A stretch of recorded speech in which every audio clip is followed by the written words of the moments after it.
Hi, I'm Donna Hiner. I'm the installation artist behind Contained Adjustments, the Circadian Years.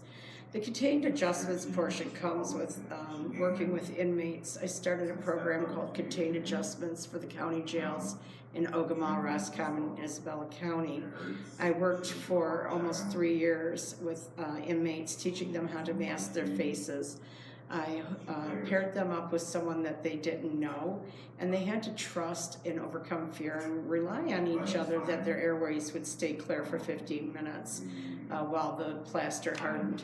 They kept the molds and made a mask, and if they wanted to, they could make a second one and donate it to me for a future installation. And I did that until the end of 2002. And then I start mentoring for PCAP, the Prison Creative Arts Program for University of Michigan. And I did that for another 9 years. In 2004, I got my grandchildren at birth. They were twins. And my daughter, who suffered from bacterial meningitis, could not take care of them at the time. So I put away my art for a while and stopped teaching. I was teaching adjunct in college, and became a full-time mom again at 45. And it was a challenge. So the Circadian Years comes from that. The program for inmates, the Contained Adjustments program, started 17 years ago, and getting my grandchildren was 13 years ago. And that is the life cycle of the two different types of cicadas that there are. Now, this is not an anti-incarceration installation.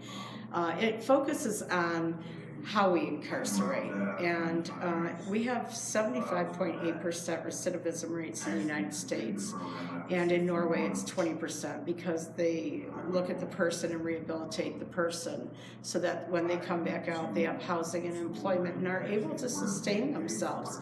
In the United States, we warehouse. There's a saying, what's the definition of insanity? It's doing the same thing over and over and expecting a different result. And that's what we're doing. And it's taking a toll on our communities. It's taking a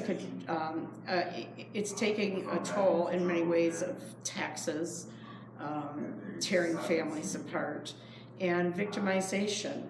So we need to really look at why we're handing out life sentences for petty crimes or smaller crimes, which is what we are doing by stigmatizing. And when the inmate comes out, if they can't get employment and they can't get housing because it's attached that they have been incarcerated, they have no way to sustain themselves. So I really want those questions asked. If you look at the installation, there are seed bags.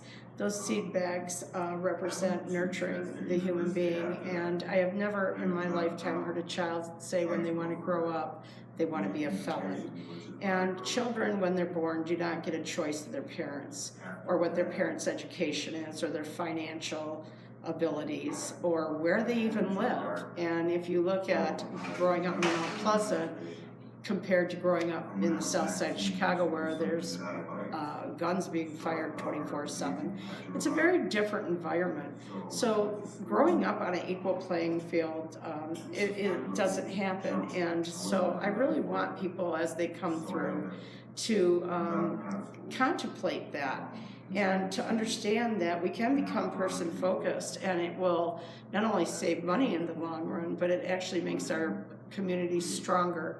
On the seed bags that I have, that I hope, as you look through the mass, find one that you might be more enamored with or attracted to, that you'll take a seed bag from that bag. On the seed bag, it says that there's a crack in everything. That's how the light gets in. It's a quote by Leonard Cohen. And I think it's very fitting. The seeds really represent the fact that it is how we are nurtured is how we're going to grow up and become adults. And it's just another question that I'd like people to think about. So this is the installation. On the video, I have a lot of facts that I put forth, and then I'd like to thank Tyrone for his courage and bravery coming through and telling his story and putting a face and some humanity to what we were doing with our prison population. I hope you enjoy the installation. It's taken 17 years to come to fruition, so thank you very much.